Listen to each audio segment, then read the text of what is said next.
Anda habis ini pelajaran nanti bisa langsung ke kantin ya. Iya, Bu. Nanti Ibu akan menyisihkan sedikit video buat kalian biar ngantuk. Oke? Sebelum memulai pembelajaran pada hari ini, alangkah baiknya kita berdoa terlebih dahulu. Untuk ketua kelas bisa memimpin berdoa ya. Untuk mengawali pembelajaran pada pagi hari ini, berdoa menurut agama dan keyakinan masing-masing. Mulai. Selesai. Oke, terima kasih. Selanjutnya Ibu akan meresensi kehadiran kalian terlebih dahulu. Yang pertama ada Aida Farah. Belum ada. Kedua ada Ayu Istiqomah. Hadir, Bu. Selanjutnya ada Nabila Septriana. Hadir, Bu. Oke, selanjutnya ada Kalista Merina. Oke, selanjutnya ada Riani Ika. Hadir, Bu. Deva Izar. Belum. Sakit. Oh, sakit ya. Kita doakan semoga cepat sembuh ya.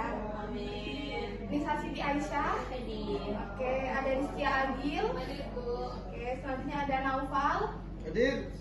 Selanjutnya ada Aisyah. Selanjutnya ada Zidna. Hadir, Bu. Oke. Selanjutnya Ibu akan menjelaskan Ibu, tentang saya kata- belum di absen. Oh iya, maaf.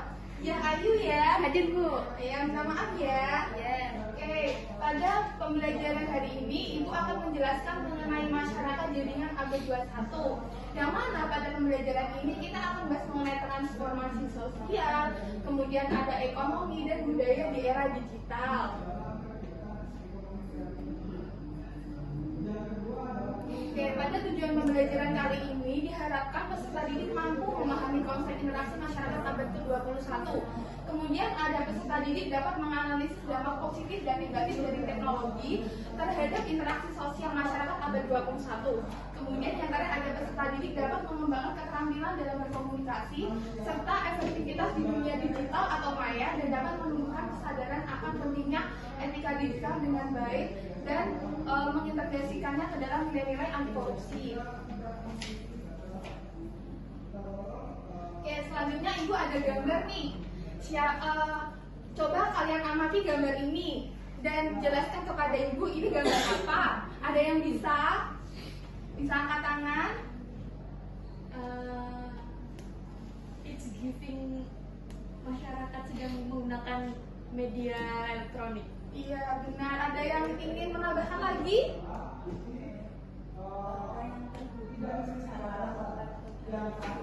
Betul, iya. Ada yang menambahkan lagi atau tidak? Oke, jawaban kalian benar sekali. Terima kasih ya Zina sama Ais. Di sini Ibu akan menjelaskan nih mengenai yang tengah ini apa Bu, seperti itu. Yang tengah ini merupakan jaringan. Jadi yang di samping-sampingnya ini adalah orang-orang yang menggunakan gadget, yang menggunakan alat pembayaran, kemudian ada yang menggunakan laptop, handphone. Mereka semuanya terhubung dengan jaringan seperti itu. Oke, selanjutnya yang tadi Ibu jelaskan tersebut itu adalah merupakan kita sebagai orang atau yang disebut dengan masyarakat jaringan. Apa itu Bu masyarakat jaringan? Gitu. Masyarakat jaringan adalah masyarakat yang terhubung melalui teknologi informasi dan komunikasi. Seperti yang sudah kalian ketahui, semua teman-teman dan semua orang itu kebanyakan sudah menggunakan gadget atau alat pembayaran online lainnya. Di sini masyarakat dapat berkomunikasi secara langsung tanpa batasan geografis. Di sini misalnya nih Mbak Nabila ingin menghubungi rekannya yang ada di Purwodadi, bisa tuh dengan telepon tanpa ada jarak atau batasan geografis. Kemudian ada Mbak Nisa nih. Contohnya ketika Mbak Nisa harus menghubungi rekannya yang ada di Kalimantan atau di Sumatera, nggak harus yang dulunya harus menggunakan surat yang sampai 3-4 hari. Ini nggak perlu, hanya hitungan menit, hitungan detik sudah bisa terhubung dengan rekannya tersebut. Seperti itu. Kemudian memungkinkan kolaborasi global. Kolaborasi global di sini itu biasanya adanya kerjasama antar negara, seperti dalam bisnis atau platform online yang saling bekerjasama antar negara. Salah satunya yaitu ditandai dengan kecepatan informasi dan perubahan cara interaksi antar individu. Nah, di sini kecepatan informasi bisa kalian dapatkan tanpa harus menunggu beberapa waktu kemudian. Seperti ada berita terbaru nih, kalian udah mengetahui seperti ada boneka Labubu. Mana siapa sih yang nggak kenal boneka Labubu gitu kan? Jadi kecepatan informasi itu sudah mudah didapatkan oleh kalian, namun perlu diingat harus adanya filter dalam mendapatkan informasi tersebut. Perubahan cara interaksi antar individu nih. Jadi perubahan cara interaksi antar individu ini, jadi kalian itu nggak harus bertemu langsung atau harus mendatangi rumahnya, bertemu di tempat ini itu, tapi cukup menggunakan interaksi secara telepon, chattingan itu kalian sudah bisa seperti itu. Oke, selanjutnya ada ciri-ciri masyarakat jaringan. Di sini Ibu menjelaskan ada 4 poin. Yang pertama adalah konektivitas yang tinggi dapat menghubungkan individu dengan mobilitas dan interaksi secara langsung. Itu sesuai yang tadi Ibu jelaskan tadi ya, mudahnya konektivitas antar individu-individu, individu dengan kelompok maupun kelompok dengan kelompok secara langsung. Kedua ada penggunaan teknologi digital seperti media sosial, ada e-commerce, ada platform online. Di sini Ibu ingin tanya, siapa yang tahu contoh-contoh dari media sosial? Bisa angkat tangan. Iya, Agil. Media sosial itu ada Instagram, TikTok, Facebook, Twitter, Shopee, Shop. Ini maksudnya Oke, terima kasih Agil. Jawabannya sangat benar sekali. Kemudian ada e-commerce, siapa yang bisa menjawab? Contoh-contohnya? Iya, Ayu. Ada apa saja? Shopee, Tokopedia, Lazada, kemudian TikTok. Iya, banyak sekali ya. Kemudian ada platform online. Platform online di sini yang Ibu maksud adalah pendidikan atau platform aplikasi yang memfasilitasi mengenai pendidikan seperti itu. Yang ketiga ada ekonomi digital dalam bisnis online dan jasa berbasis internet. Nah, dalam ekonomi digital ini biasanya lebih ke orang-orang yang memproduksi barang kemudian menjajakannya kepada masyarakat. Kemudian jasa berbasis internet itu seperti Gojek, ada Grab, yang mana kalian hanya telepon yang perlu dijemput sudah sampai kayak gitu.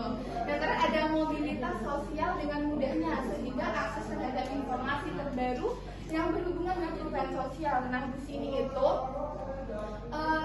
adanya banyaknya informasi terbaru yang berhubungan dengan perubahan sosial yang dulunya mereka hanya tahu tentang AB, tentang kebudayaan ini itu, mereka sudah menyebar luas, sudah tahu banyak banget perubahan sosial yang terjadi pada saat ini. Yang dulu nggak tahu kata gue lo, sekarang udah tahu kata gue lo, kayak gitu. Itu kan merupakan suatu perubahan sosial di masyarakat itu. Oke, selanjutnya ada dampak positif masyarakat jaringan. Di sini Ibu menjelaskan ada Oke. Oke, Ibu lanjut ya. Di sini ada dampak positif masyarakat jaringan. Ibu menampilkan ada 3 poin. Yang pertama mudahnya dalam mengakses segala informasi. Nah, tadi yang sudah dijelaskan ya. Kemudian ada kolaborasi global dapat mempermudah kerjasama antar negara baik dalam bisnis maupun pendidikan. Nah, di sini kolaborasi global itu dalam bisnis, katakanlah seperti Indonesia yang bekerjasama dengan Jepang menghasilkan teknologi baru itu juga bisa. Kemudian ada inovasi cepat dalam membuat teknologi baru dan inovasi muncul lebih cepat berkat kolaborasi yang mudah. Nah, kalau ini seperti kerjasama antar negara tadi, yang pada tahun sebelumnya kita hanya mengetahui kendaraan bermotor yang harus diisi dengan bensin. Namun sekarang ada inovasi terbaru yaitu menggunakan listrik seperti itu. Bahkan sepeda yang awalnya kita hanya menggayuh biasa, sekarang sudah ada berupa listrik seperti itu ya. Oke. Selanjutnya ada dampak negatif masyarakat jaringan. Loh Bu, mungkin kalian pada bingung, kok ada dampak negatifnya? Karena semua informasi itu, semua hal yang berdampak positif pasti ada hal negatifnya. Di sini Ibu ada menjelaskan ada 4 poin. Yang pertama ada ancaman privasi. Nah, di sini data pribadi rentan dijadikan ancaman untuk melakukan kejahatan. Nah, buat semuanya, bagi yang punya akun media sosial, akun e-commerce maupun e-money yang ada di handphone, kalian harus berhati-hati karena data pribadi itu mudah dijadikan ancaman untuk melakukan kejahatan. Nah, sekarang ini biasanya tuh sudah pada menggunakan aktivasi 2 langkah ya untuk pencegahannya. Kemudian ada penyebaran hoax. Nah, ini udah nggak asing lagi nih, informasi yang yang belum pasti, kemudian palsu itu mudah tersebar. Jadinya kita harus pandai-pandai dalam memfilter suatu informasi seperti itu ya. Kemudian ada kesenjangan digital, tidak semua masyarakat memiliki akses teknologi yang sama. Nah, di sini bisa dijadikan dalam kesenjangan antara orang kaya ataupun orang miskin. Nah, ada ada tuh yang orang yang benar-benar nggak punya, sehingga mereka tidak punya uang untuk membeli gadget, untuk membeli handphone. Selanjutnya ada keamanan cyber, melihat ancaman cyber yang meningkat di era digital. Jadi teman-teman harus sangat berhati-hati ya dengan berbagai media sosial ataupun e-commerce, e-money yang sangat mudah terkena hal-hal yang tidak diinginkan dari orang yang tidak bertanggung jawab. Jadi kalian harus sangat berhati-hati dengan ancaman cyber, kayak gitu. Tingkatkan keamanan lebih tepatnya. Oke, selanjutnya ini upaya masyarakat jaringan dalam menerapkan nilai anti korupsi. Yang pertama, dengan menggunakan media sosial untuk edukasi. Jadinya setiap hari kalian bisa menggunakan media sosial untuk menyebarkan informasi tentang pentingnya anti korupsi, berbagai artikel yang mengedukasi, kemudian mengingatkan orang lain untuk bertindak jujur. Itu merupakan pendidikan yang berkelanjutan yang dapat membantu meningkatkan kesadaran masyarakat. Kemudian yang kedua ada melaporkan tindakan korupsi. Jika seseorang atau kalian sendiri menyaksikan di desa ataupun wilayah kalian adanya praktek korupsi dari penyalahgunaan dana jalan misalkan, kalian dapat memanfaatkan aplikasi atau saluran online yang tersedia untuk melaporkan kejadian tersebut dengan bukti-bukti yang jelas. Seperti itu, melaporkan secara aktif menunjukkan bahwa kalian itu menerapkan kepedulian terhadap keadilan dan integritas. Oke, di sini Ibu ada penilaian untuk kalian. Kalian bisa menyiapkan kertas ya atau buku, nanti dikumpulkan. Coba tuliskan 3 contoh nilai anti korupsi dalam penggunaan media sosial. Ibu kasih waktu 10 menit ya untuk mengerjakan. Baik, Bu. Oke, semangat.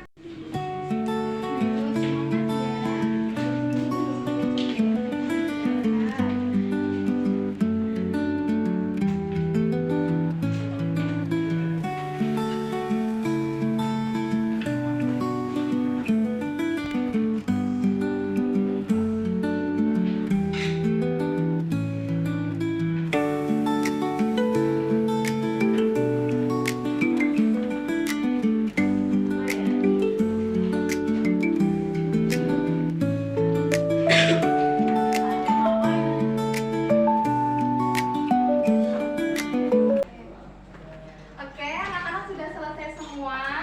Sudah, Ibu. Oke, di sini Ibu pengen nih 3 anak maju ke depan buat memberikan contohnya. Satu orang satu ya. Siapa yang mau maju? Bisa angkat tangan. Oke. Saya, Bu. Bisa sini, ayo maju. Oke, Bu. Oke, teman-teman. Jadi di sini aku mau ngasih contoh nilai anti korupsi dalam penggunaan media sosial. Ya, pada poin jujur. Jadi contohnya itu ketika pas kita beli skincare, terus kita posting ulang jujur tentang produk yang udah dicoba kayak gitu, termasuk dari sisi positifnya pun dari segi negatifnya, tanpa menutupi informasi untuk mendukung sponsor. Jadi tidak ada embel-embel apapun, jadi buktinya itu kayak real gitu, nyata. Seperti itu, Ibu. Oke, terima kasih ya Risa. Sama, Bu. Ada yang mau maju lagi? Oke, ayo bisa maju ke depan. Setelah ini Ais ya. Iya, kalian tadi angkat tangannya bersamaan. Di sini saya ingin memberikan salah satu contoh nilai anti korupsi dalam penggunaan media sosial, yaitu contohnya salah satunya transparan, Ibu. Di sini contohnya yaitu seorang influencer yang mempromosikan produknya dengan terbuka, tidak menutupi sama sekali mengenai kekurangan anggota produk, dan tidak melebihkan tentang produk tersebut. Oke, terima kasih Ayu. Selanjutnya ada Ais, sini.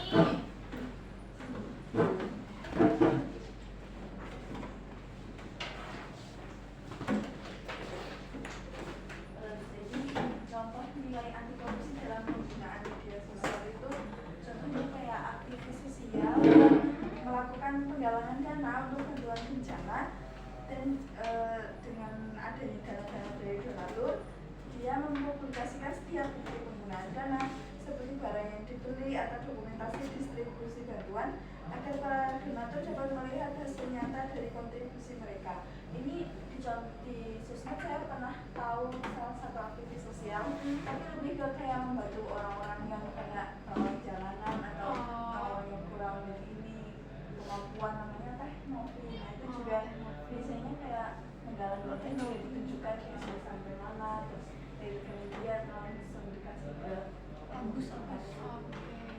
Iya, makasih Ais. Jadi dari ketiga teman kalian tadi menjelaskan mengenai 3 sikapnya. Yang pertama ada jujur, transparan, dan berintegrasi. Oke.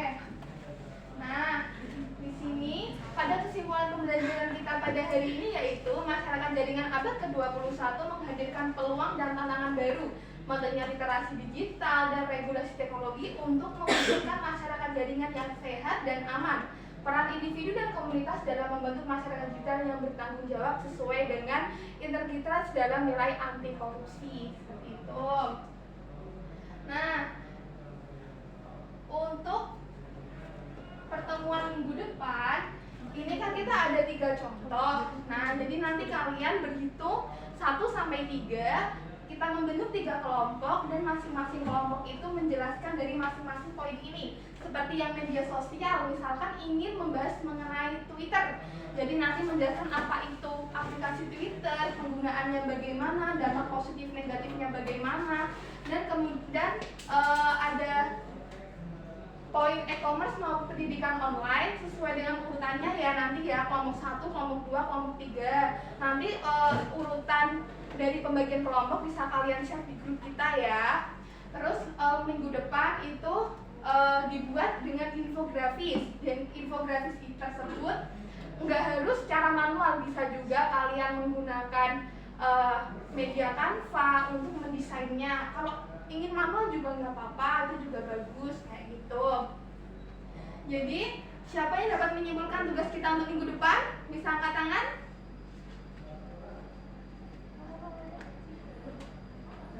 Untuk lebih jelasnya, gimana? Oke, jadi paham ya buat tugas minggu depan ya? Paham, Bu. Oke. Kalau nanti ada yang kurang jelas bisa ditanyakan di WA seperti itu. Teman-teman nggak pada ngantuk, Ibu akan menayangkan video mengenai masyarakat jaringan. Oke, sebentar ya. Ibu bukakan dulu.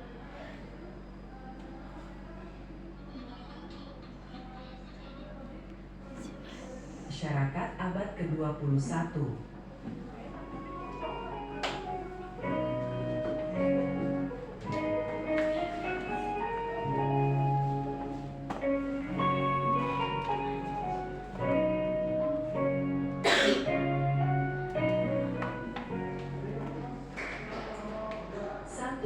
Apa yang dimaksud dengan masyarakat jaringan atau network society?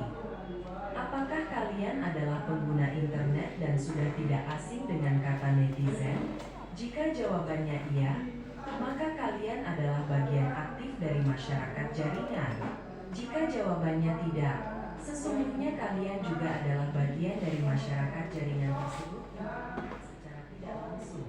Karena saat ini jejaring komunikasi digital sudah menjangkau hampir seluruh wilayah di dunia.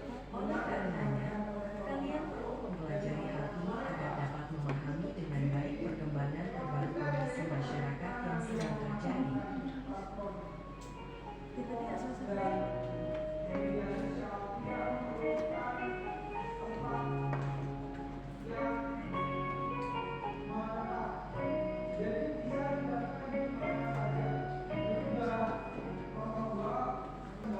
Oke, dari video tersebut sudah bisa kalian pahami ya.